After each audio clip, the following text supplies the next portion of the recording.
introduce today's speaker. We are very happy to welcome back Daryl Hatton. Thanks, Daryl, for joining us today. I'll turn things over to you so you can get started. Let's see if this camera shows up. So hi, everyone. Really excited to be here.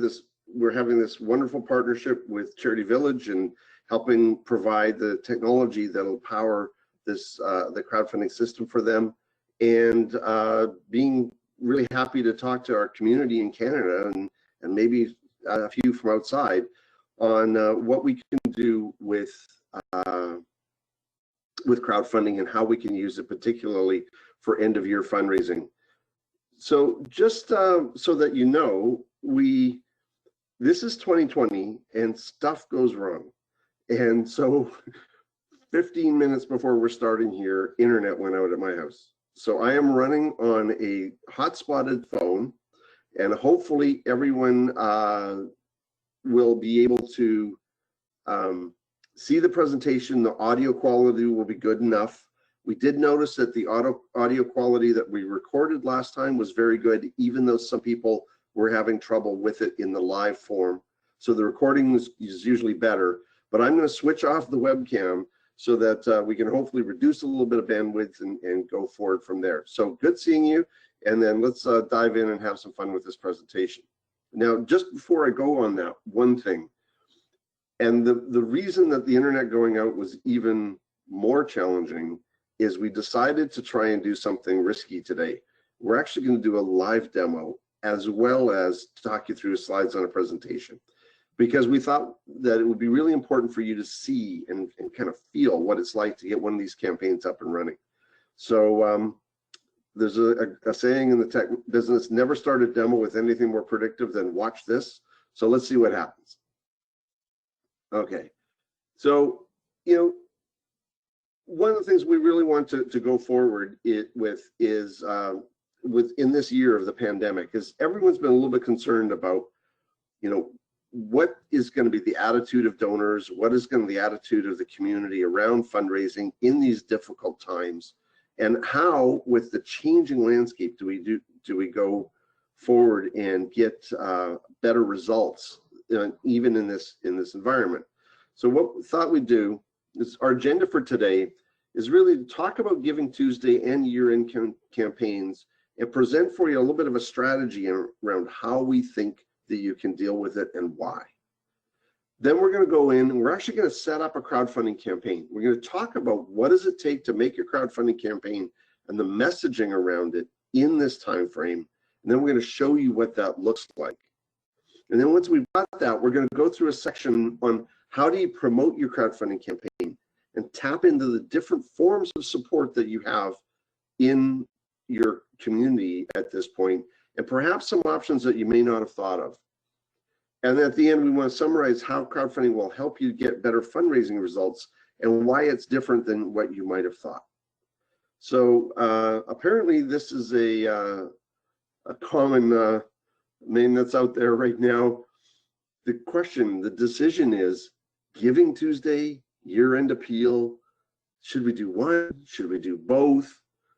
Could we combine them? Do we keep them separate? We have a really small team. How are we going to do this? And Giving Tuesday is a phenomenal event. If you're not familiar with it, you know, the first Monday after Black Friday, the biggest shopping day in the United States. And the idea was, instead of all that consumerism from the week before, what if we kind of do a little bit of work and focus on giving back to the community, is maybe, you know, get over some of the guilty feelings of all the things we bought. That's how it got started. And it's become a day to focus on giving, and especially to try and remind people about the benefits of giving.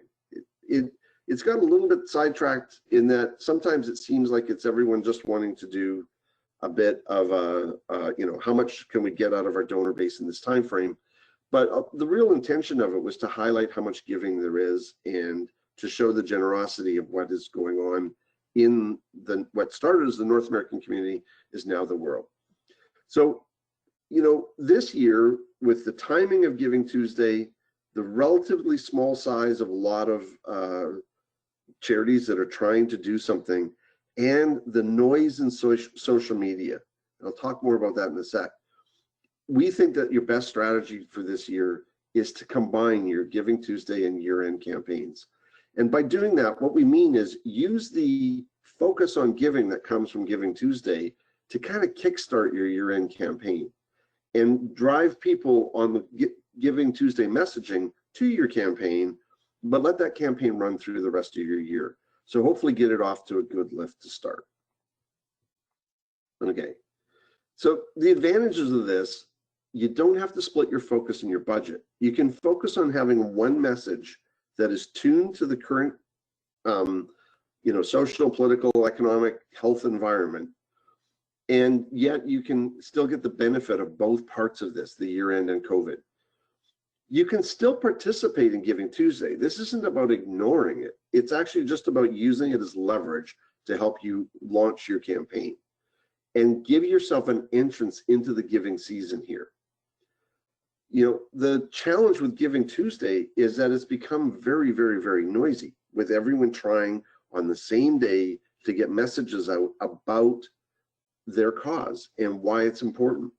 And so, as opposed to relying on the success of being able to deliver a message at that time, just take whatever can come out of it, what you can get from it, and use that to help launch your campaign. So what's different this year from last year and from previous years is the messaging that you are probably going to deliver and the why. Why is this important to give at this time? We talked to a number of our charity customers, and there was concerns, especially in the early part of the year, of is it appropriate to ask for their cause at this time when there's so much involved in the pandemic response, emergency fundraising for that, emergency fundraising for people who've been affected by it, that type of thing. And one of the fundamental questions is your cause matter? On a regular day, does it matter? And if it does, that problem hasn't gone away. The suggestion is let your donors decide. Let them see if they want to choose you to support in this time frame, and message it appropriately. You might say, this is a challenging time. This is what we're looking to accomplish. For people who want to do that, come on board with us. We found a very good resonance with that when people are trying that message. The thing that we can make be different this year than previous years is our expectations of what donors will do. Overall, online donations are up about 7.5% for the first half of the year, unevenly distributed. So some causes are really not doing well with it. Some who jumped on it early or who have very health-specific asks were doing quite well. But one of the concerns is with the pandemic having people staying at home, changing their behavior, and the way shopping is changing online around Black Friday. We think that there's going to be potentially a drop in Black Friday spending, which may mean that there might be a corresponding drop in Giving Tuesday spending. Or we could be completely wrong and it'll go the opposite way. So basically we're saying we don't know. What we know is that things are different. People are acting differently, behaving differently. More seniors are knowing how to transact online. They're buying groceries, they're buying from Amazon. And that is a good donor base to be looking for in this time frame. So the last point about this is the attention cycle. Because of the pandemic and all the stories that are going on about the pandemic, the US election, the local elections in Canada, social media has been a very, very noisy and crowded marketplace. This side effect that's happened from the pandemic is that the normal times when we used to know that we could get good distribution of messages in social media have changed. It used to be that during the commute cycle, when someone was on riding a train or in transit, that was very good times to get messages in front of them using social media because they were in focused consumer mode. They were really paying attention to those messages. Now we're working from home. Hopefully the commute cycle has a lot less traffic up and down the stairs because you don't want to spill your coffee on the way from the kitchen. And our timing and the activities that we used to use that we put our attention to have changed. So the rules about when you used to publish and when you used to be able to get in front of people are changing, and we're not sure exactly where they're going to end up. But what we do know is that content that you have that's engaging will still engage people, and in fact sometimes engage them much more deeply because they've got a little more time to get into the story. Okay, so when we're thinking about planning for a year-end campaign, we think of a time frame a little bit like this. And this is actually fairly casual in terms of time. It's not a hard drive here, but to give you some idea of the kinds of activities you would do to do a Giving Tuesday campaign and a year-end campaign combined. So starting around mid-November, you're going to want to start prepping your story and the visuals and planning your communications. So the story is important. I'm going to spend a little bit more time on that in a minute about what a good crowdfunding story looks like. The visuals, just give yourself some time to collect and demonstrate the story with some visuals. The planning is doing some of what we're doing now, figuring out when we're going to do communications, how we're going to get people involved in the campaign, especially if you don't have much of a crowd online. Who is it that you can tap and to help you promote, and getting some of those communication messages tested out a little ahead of time by talking to friends and saying, hey, if we ask for it like this, does this make sense? Do you feel inspired? And a little bit of surveying of some people around your messaging will help. So around November 30th, we'd like to do a soft launch. So your campaign would go live, and the goal here is for you to solve a very important problem, which is to get off zero. A crowdfunding campaign with $0 showing is a little like going into a party where no one's arrived yet. It doesn't feel necessarily all that welcoming.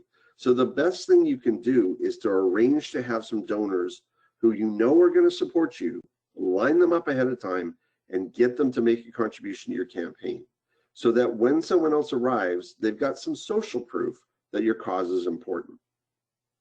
And then on December 1st, and ahead of time, we're going to be talking with our corporate partners. And this is one of the things we think is a big opportunity that people are missing. Corporate partners are looking for how to support your charitable causes right now as part of their desire to give back to the community. And that desire has been intensified by the pandemic. They're looking to see how they can help, both because it's good for business, but it's also good for them to feel like they've made a difference. We're all feeling like we're in this together. So contacting the corporate sponsors ahead of time and arranging for them to say, hey, I know you normally write me a check from a gala or whatever. One thing we'd love you to do this year is on Giving Tuesday, could you just tell your employees and maybe your supply chain partners and maybe your customers that you like working with us, and say, on Giving Tuesday, would you mind supporting this cause? This is the one we think is important. And if you can do that, then when December 1st comes and Giving Tuesday is there, a quick set of communications in the morning to remind the corporate partner that they're going to share this for you helps make sure it gets done. And hopefully that'll help you attract a new crowd of donors. They've been inspired to go because of a referral from someone that they work with or trust, and that makes them more willing and receptive usually to hearing the message.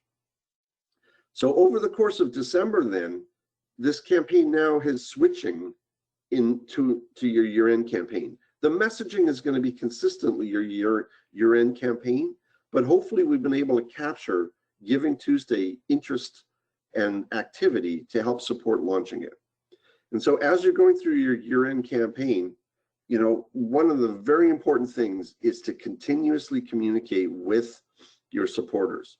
And a crowdfunding campaign makes that easy because you could post an update once a week or once every few days and talk about what the money that's coming in is going to do or is already doing, ideally is already doing. And when you communicate that and post that to the crowdfunding campaign, the platform sends out email messages to people telling them about the update. And for those who are used to the idea that we want to limit how many emails we send people, in this world, we're finding that more communication is important than less communication. So telling these little stories can inspire confidence and additional contributions And most importantly, it can mobilize your donors you already have to share your message out to more people. So, you know, sometime around mid-month, you're probably going to do a second marketing push in that you might start promoting it more on your social media channels. You might have another email go out, although that might be pushing it a little bit, but certainly continue the idea of updates. So you can see it's a fairly comprehensive plan for that. So storytelling in a time of COVID. There are many ways to tell your charitable story, but one of the ways that works really well with crowdfunding looks like this. And this is what I call the get to the point version of the story. It starts out with the idea that you make a bold statement that you know your donor base is going to agree on, something that's of value to us, usually a shared values statement. And then go on to describe the problem, what it is that you're trying to solve. What's the issue here in our society that we need to fix with that bold statement? And hopefully your charity has a solution for that. The work you do or the programs you run are going to help change that problem. But the next thing is to show the gap. You know, there's only so much that you can do as an organization right now, and there's usually a funding problem. We need more funds to help scale this solution up to help more people. And in doing that, then you reveal the opportunity. This is where the donor can help. So basically what we're doing here is we're trying to help the donor see how they can be the hero of this story. There's a bad thing going on in the world. There's a potential solution that's waiting for it. And it would, your donor, can make a difference and help solve this problem. So to give you an example about this, bold statement, what's it look like? Hungry kids don't do well in school. They just really have a hard time. So what's the problem that we've got? Well, due to COVID, some parents have lost their jobs and more kids than ever in the community are coming to school hungry. And they're having to deal with all the stuff around the pandemic and getting there. So it's hard on them. So we're going to show you an example of a mock-up charity we call Poverty Fighters. And you know, a line about describing the solution is at Poverty Fighters, our school lunch program helps make sure deserving kids have at least 2 meals in a day. Now, what's the gap? With the pandemic impacting so many more kids, our funds aren't adequate to support all the kids that need help. So you can ensure and you can help. Your contribution of $25 will feed one child every day for a week.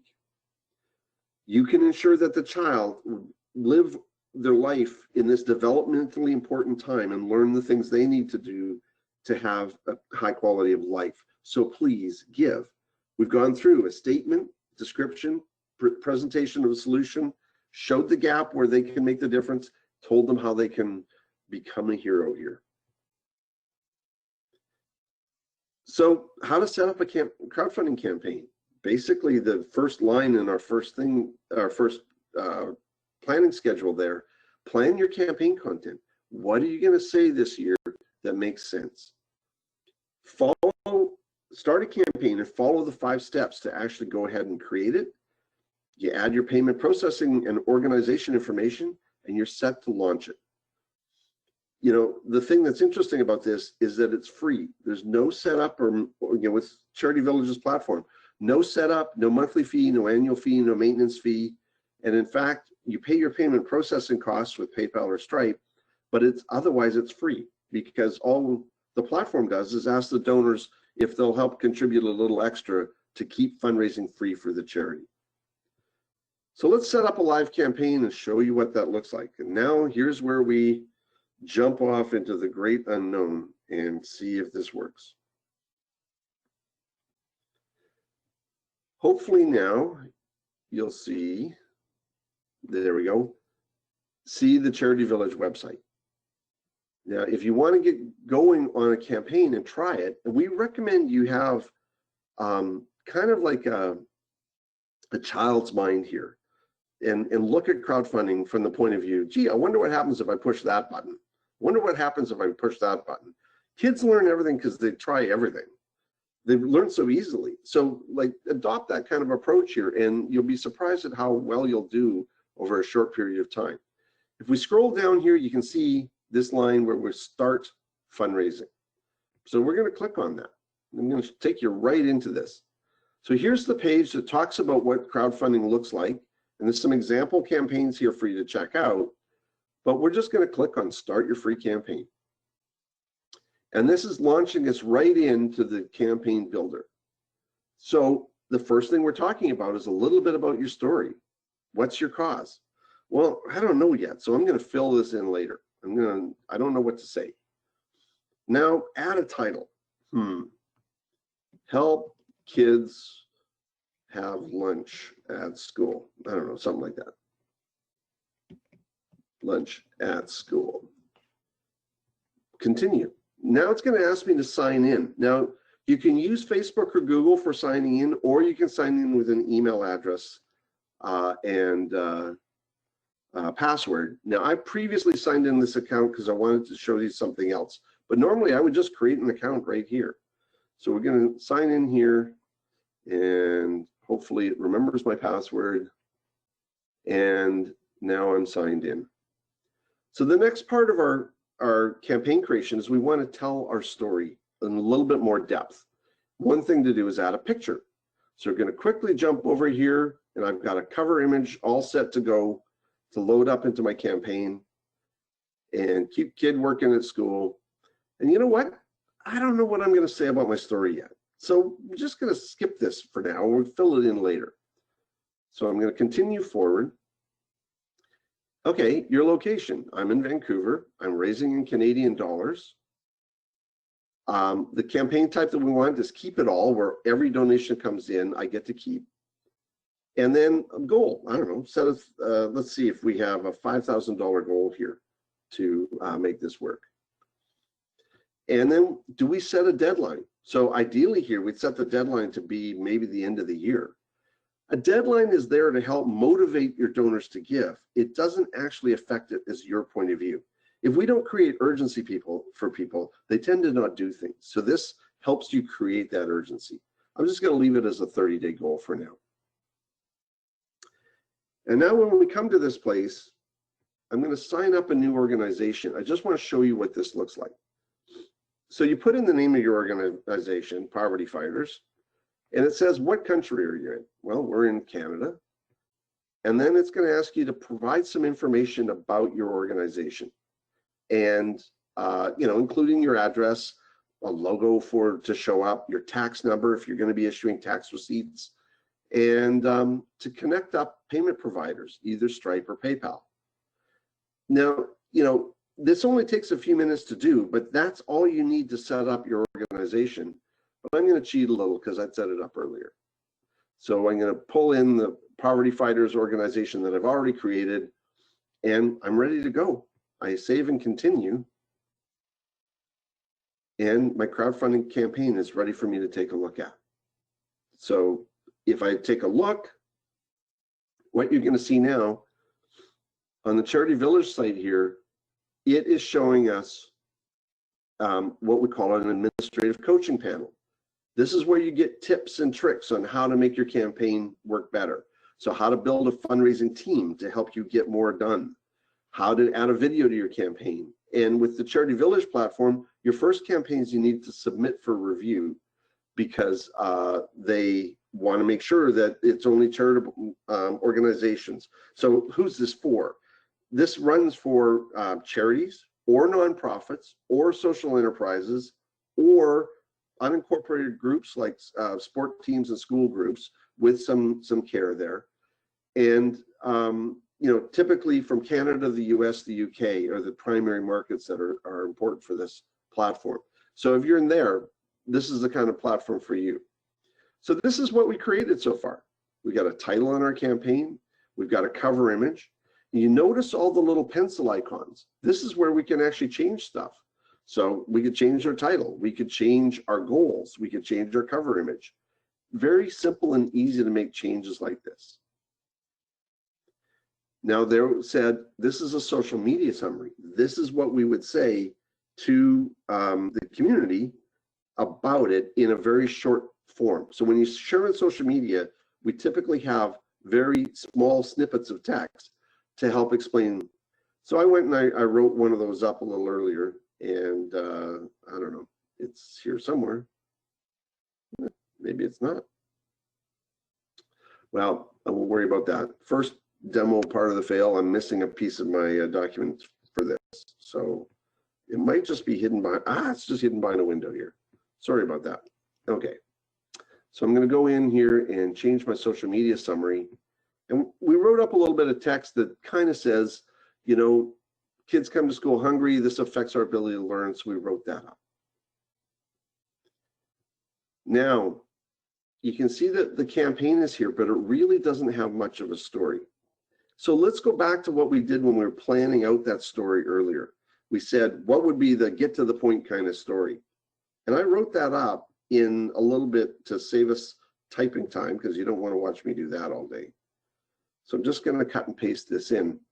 When you add your story to your campaign, it's a little bit like a blog post with a kind of a word processing style editor. So I'm just cutting from WordPad where I've tucked all this stuff in. Here's some text, you know, saying the story. Kids don't do well at school when they're hungry due to COVID. This is what's going on. So I'm going to make this the title for the page, make it a header. And then just for fun, I'm going to go in and I'm going to set a color on our Poverty Fighters text here to make it stand out a little bit more. And we're going to go in here and just add a little bit of formatting to make that large. So it's pretty clear that you can help. And then at the bottom, slightly larger again, please give. So I've now added a story to my campaign. So now I've got a cover image, I got a title, I've got a summary, and I've got a campaign story. And you know, you might go, that doesn't seem like a lot, but it's a kind of the get to the point type statement. You can add to a story like this and augment it. Maybe tell about why your cause has been really good at doing this. The number of kids you've already helped, the number of years you've been in operation. You can tell a little bit of backing story to help give you credibility. But overall, you don't have to do a whole lot there to make that work, because people don't read anymore. They really need to get through material very, very quickly in our somewhat attention deprived society. And you know, so one of the best things to do is to add a video into this section. It's pretty easy to add a video here that you may have had about your cause, and that would communicate to everyone what the story in a much quicker and easier way. Video is very emotionally powerful, and use it as often as you can. So our campaign is pretty much ready to go, but you notice it's running on CharityVillage here. And you're a professional nonprofit, you would like this to run as your own organization. So I'm going to pull in the organization here.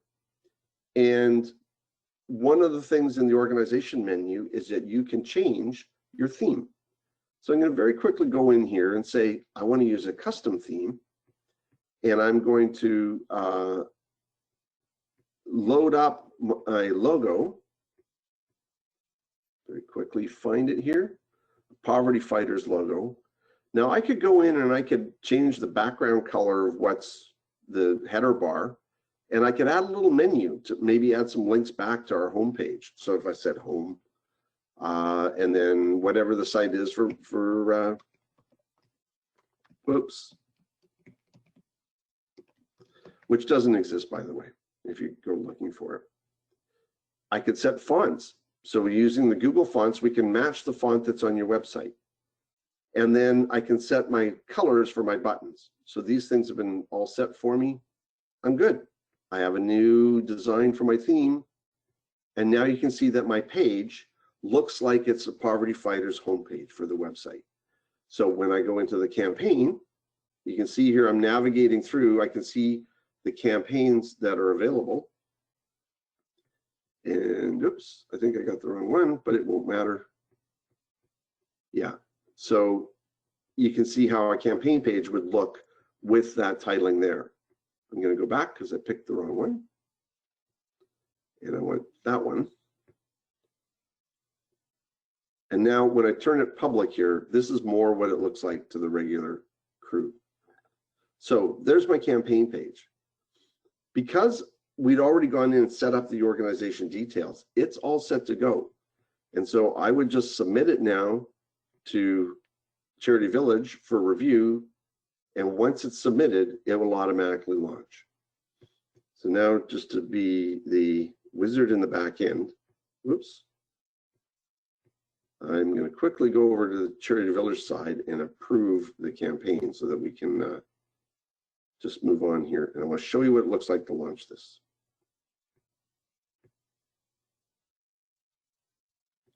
So one moment as it loads.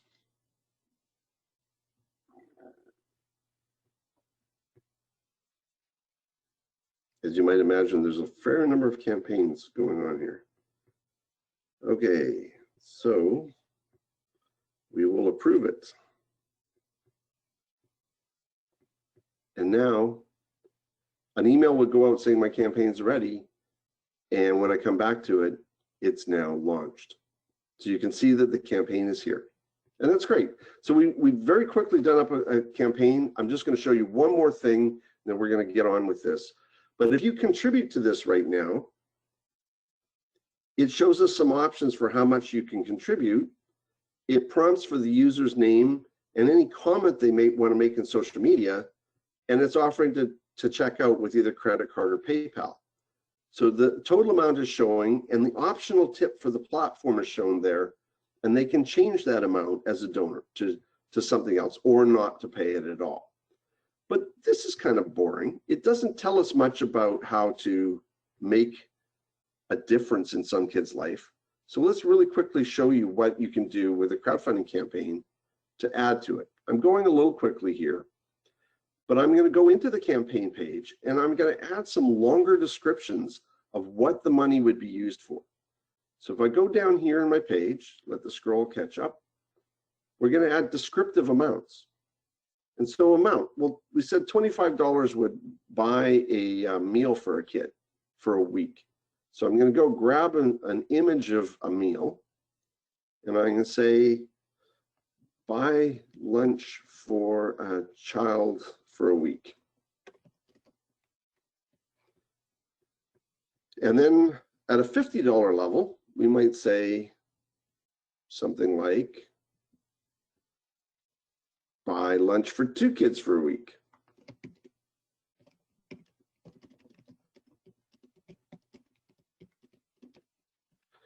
I promise I won't type forever here. 2 more.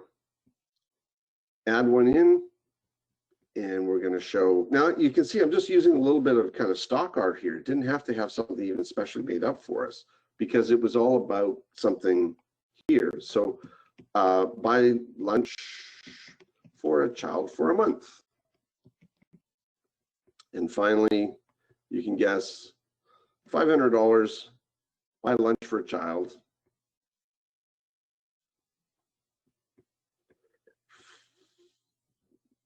Yeah, buy lunch for a child for the whole school year.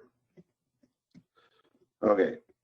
So we've now got some descriptions that help donors understand what impact that they can make.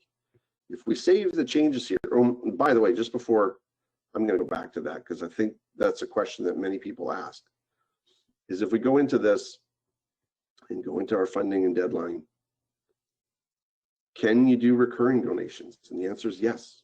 So you can turn these into recurring donations.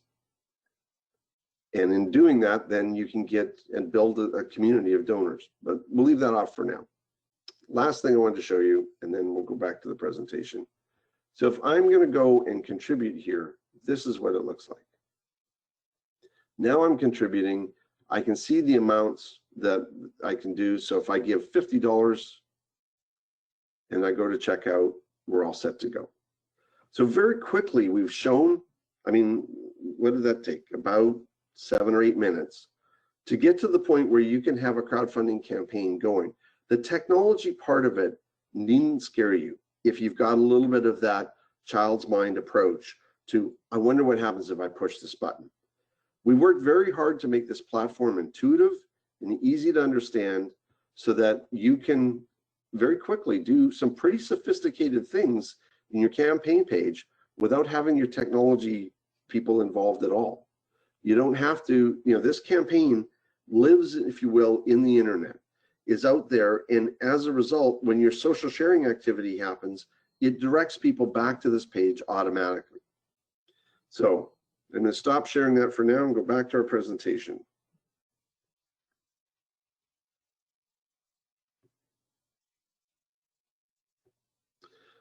Okay, moving on. One of the, I showed you how to use the examples there of the photo and the long description. In a crowdfunding campaign, there's something much more sophisticated here in the CharityVillage one, in that you can create a social storefront which has wish list items in it, or perks or rewards. And so one of the ways to describe the impact that you do is to create a list of these items, and people can shop for multiples of them in the store before they check out. So a wish list, for example, could buy something for a woman and her child in a homeless shelter, or for a mural project. They used a wish list to not only, they used a reward to not only get something back from the donor. They were buying money to support the painting, but the donor actually was able to get a coupon for coffee and a cookie at one of the corporate sponsors. So these are the kind of perks or incentives that you can have to help your campaign succeed. Now, if we look into this, great, we've got a campaign page, we've got a message on it. How do we get a crowd? How do we get this out in front of people? There's a couple of channels available to you. You may have a public social media presence. You might have a Facebook page or an Instagram page or a Twitter account or TikTok. In order to make these work, you have to have at least some community there. I mean, starting a page fresh is hard. It's just really hard to get a crowd involved. But when you have someone there, you can ask them to do sharing for you. And so you publish from your campaign page, you might share it to your Facebook page and ask people to either contribute or to reshare it to help get it out to more people if they've already contributed to you. Private social media, or what's sometimes called dark social, is an upcoming trend. And what's happened is people, maybe with the scandals with Facebook, maybe some of them are fatigued with social media and are just distaste for some of the echo chamber results that have happened. People are starting to use private social sharing more than public social sharing, especially younger donors. What that means is they'll use something like Facebook Messenger or WhatsApp, or even sometimes just direct email to share something to friends in their network. The nice part about this is that it's a much more personal conversation, and as a result, it has higher open rates. So when you're encouraging your donors and the supporters to share, encouraging them to share by Messenger or WhatsApp or by email can help make sure that you have a more, I guess, attractive message delivered out to the community, because they're more likely to be supported. Another source of getting people to your campaign, we say you can either build your audience or build your crowd, and that's your internal marketing activities that are putting information out to attract people. But the other thing is you can borrow a crowd, and borrowing a crowd comes from advocacy marketing. This is where you might get your fans, if you've got someone who has more reach in your community, to share, get your active donors to share, but also get things like your board members to share. Getting them to tap into their networks doesn't necessarily have to be an ask. It can be a come check us out and see what's going on here. The place that can be very interesting is when in your volunteer community, you might have some influencers. Now, influencers are those on social media that have started to attract a larger following. It could be a blogger who writes about your city, or a blogger who writes about your cause. It could be someone in your local press who's wanting to tell the story of the work that you're doing in the community around COVID and around this time of year. We're looking and hungry for good stories about people making a difference, because there's been so much bad news recently. So papers and others are more interested in stories that reflect positive things in the community now. So by putting out a message, being prepared to put out a message to these advocates, you can get much broader reach to people you haven't talked with before in more ways than you've ever had. But it requires some planning.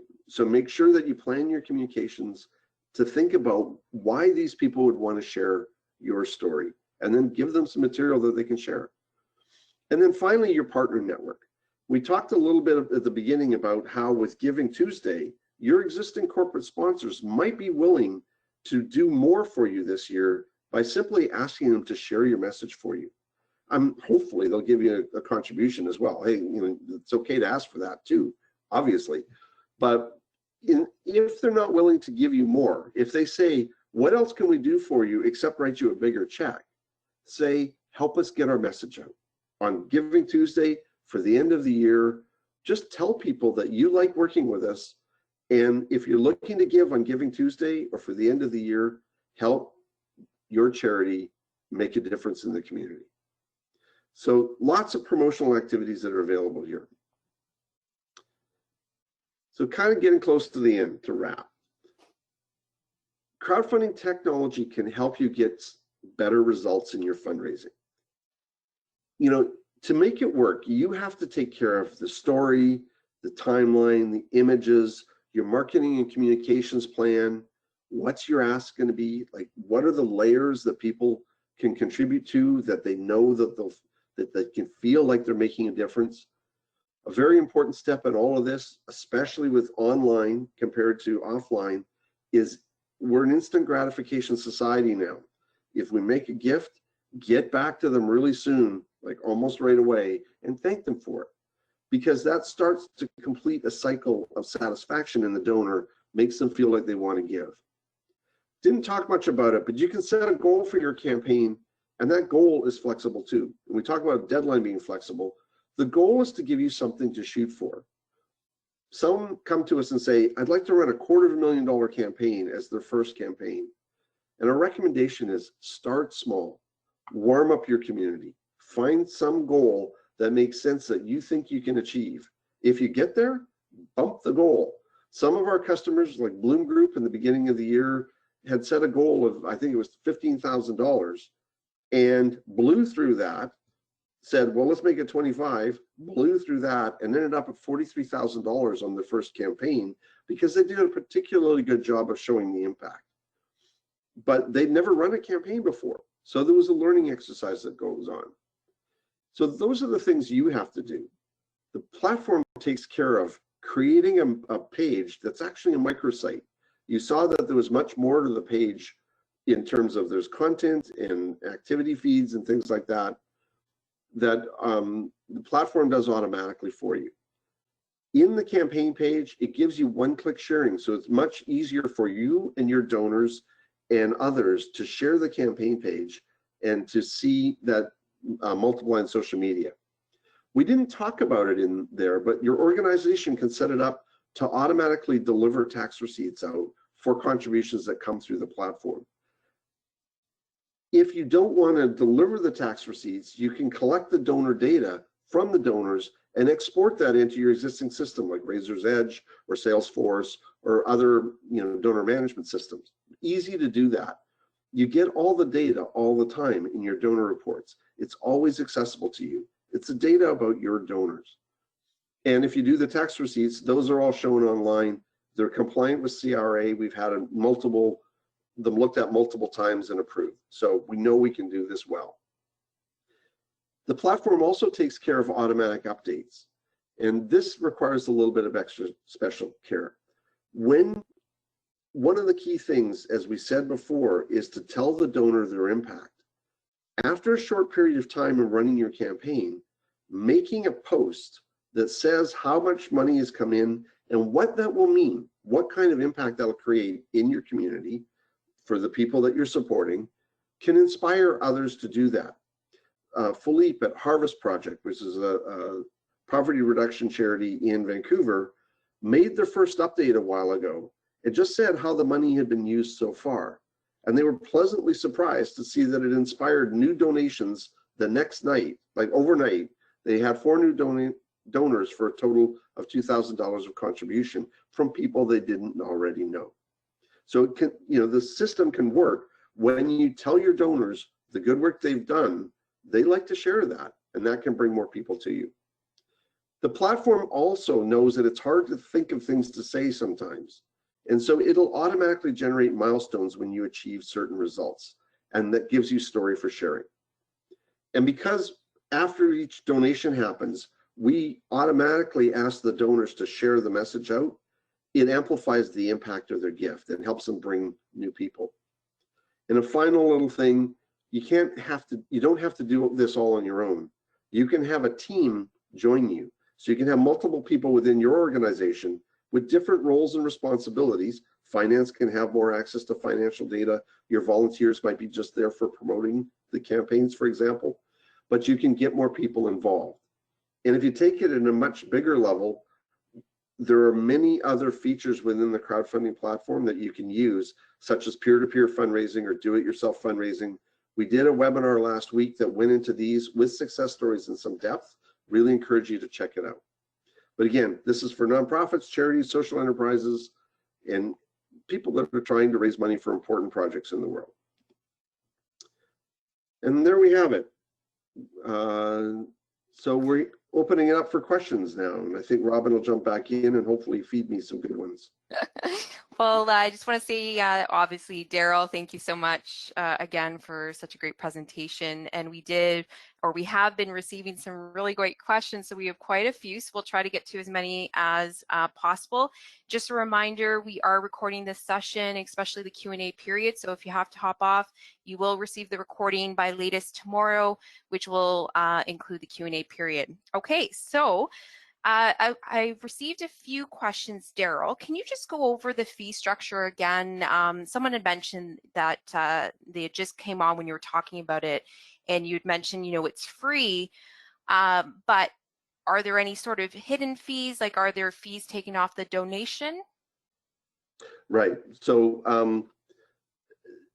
it's a common question, and it sounds too good to be true. It's not. And I'll show you how and why. One of the reasons that we like working with CharityVillage, fundraisers likes working with CharityVillage, is we both have the idea that we want to try and bring the most advanced digital fundraising system available to you to run your charitable causes for free or as close to it as we can get. So we don't charge a setup fee, a monthly fee, an annual fee, or a maintenance fee. We have 3 pricing models that you can use, and you can choose which models to use on different campaigns. So for example, you can have one campaign uses one model, another campaign uses another model. You can switch them at any time.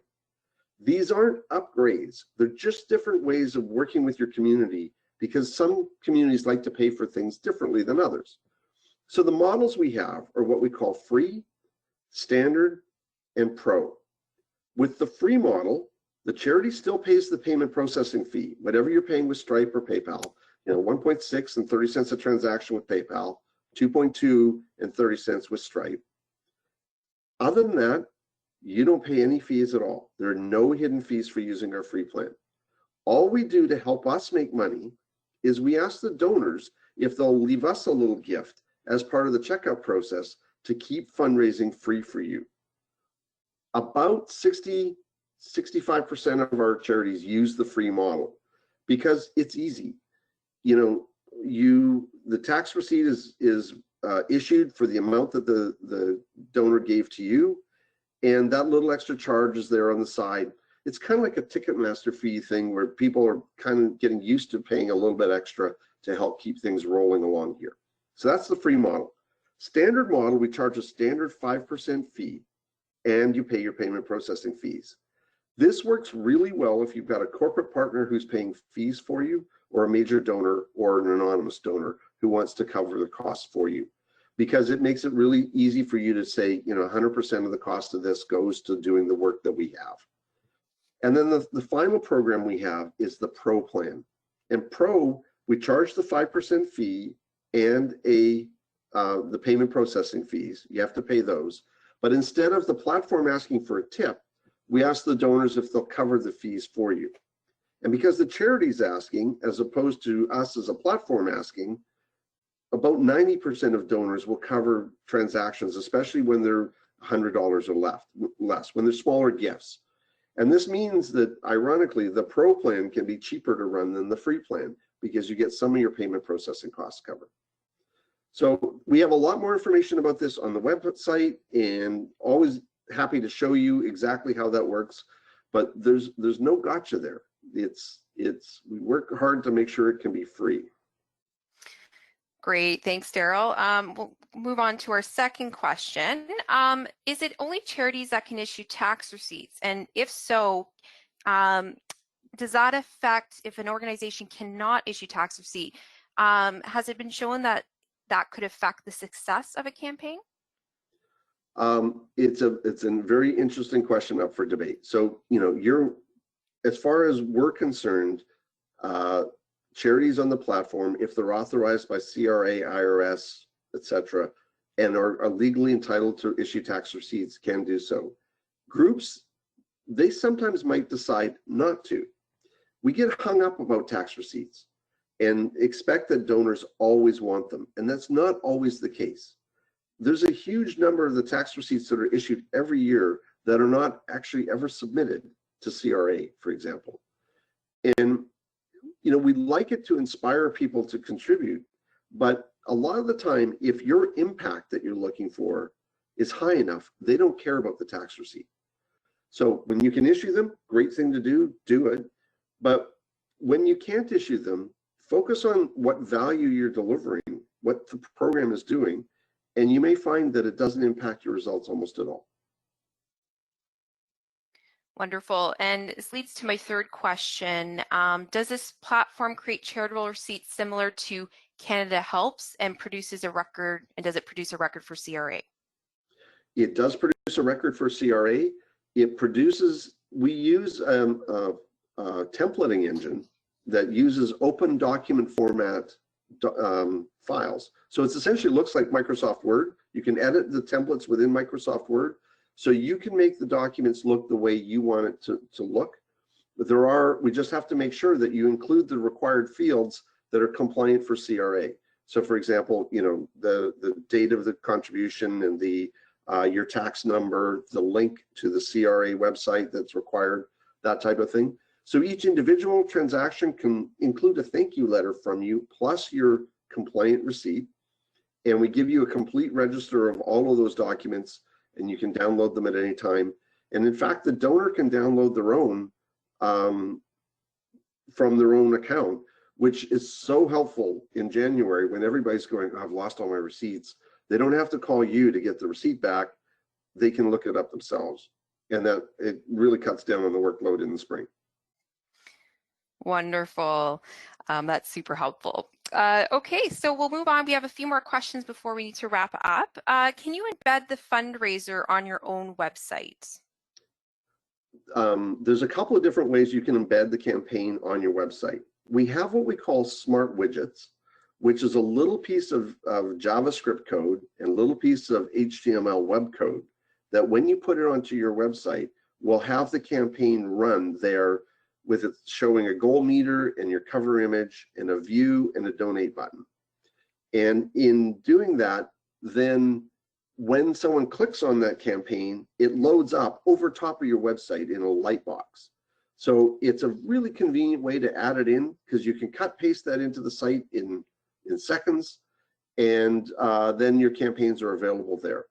There's a more sophisticated version of that called Smart Widgets and Collections, where you can show, if you're running more than one campaign at a time, you can show multiples on the website really easily. And we've got the other presentation that covers that in more depth, and we're happy to talk with you about it and demonstrate it. But yes, the answer is yes, you can put it in with just a little bit of script code. Great. The next question is, what is the compatibility like on a mobile device or tablet? We have spent a ton of time optimizing the way this looks on tablets and on mobile devices. We actually have, each campaign page actually has 4 different distinct sizes that it will show up in, and the navigation and the options change depending on which size you're looking at.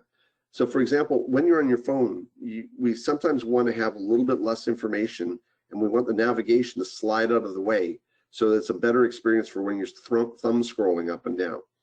So the answer is highly optimized for mobile devices, looks great, and it happens automatically based on what you put into your campaign story. You can create a campaign story that looks awful on mobile by trying to jam really huge images with tiny text in it into your story. Don't do that, because you can't read it. Nobody can read it that small on a phone. But if you're kind of careful with your design of your stories, looks fabulous on a phone. Great, and we'll end with this last question. Is creating a video essential to the success of a campaign? It's not essential, but it's really helpful. You know, as I mentioned earlier, people aren't reading as much anymore, and we need to capture their attention. Video, which displays right in the cover image of your campaign page, so it plays right there, and you can upload it to YouTube or Vimeo, or even upload it, you know, directly if you have it onto our system. It captures their attention, and you can communicate so much more emotional content in a short video. So it's highly recommended, but it's not needed. Many successful campaigns don't have a video. Great. Well, thank you so much, Daryl, for such a wonderful presentation. As again, you have just jam-packed so much great information. And just a reminder to those that were not on our webinar last week that Daryl did, I definitely recommend you check it out. And my colleague Marina, who's behind the scenes, she can add a link to the email that's sent out with the recording to the last week's recorded session that Daryl did, and it provided some really great information, especially around case studies and a variety of campaign types that can be executed successfully on our platform. Before I end this session, Daryl, any last words? I think you're saying it really important there. If you want to see examples in action, go check out that webinar. And because we did case stories of COVID stories and campaigns that are being successful right now, and you can see the breadth of what you can do with a crowdfunding campaign. This presentation was focused on showing you how simple it can be, but it's also very powerful. So check out the other presentation. Great. And just the last thing I want to add too is that you will, when you receive the link, you can go on. We definitely recommend going on the platform, playing around with it. You'll be surprised at how intuitive the platform really is. But on that note, okay, so I want to remind everyone that we will, as I mentioned, we'll follow up with you an email by this afternoon or tomorrow morning with the webinar recording and the slides. There will also be a short survey you can fill out, and it will take less than 5 minutes to complete. So we really hope you'll complete that for us if you can. You'll also have an opportunity to let us know if there are any topics you'd like to see covered in a future session. And we'll also be sure to share this feedback with Daryl. If you'd like more information about our crowdfunding services, you can also leave your name and contact information in the survey. And on behalf of CharityVillage, thank you so much for joining us today. I hope you'll join us next Thursday, November 5th, for our next free webinar where we'll be giving a crash course on key performance indicators or KPIs and how you can use them to make better decisions at your organization. We'll include a link in the email we send later today in case you'd like to register. Thanks again for taking part in today's webinar, and I hope you all have a wonderful rest of the day. Bye-bye.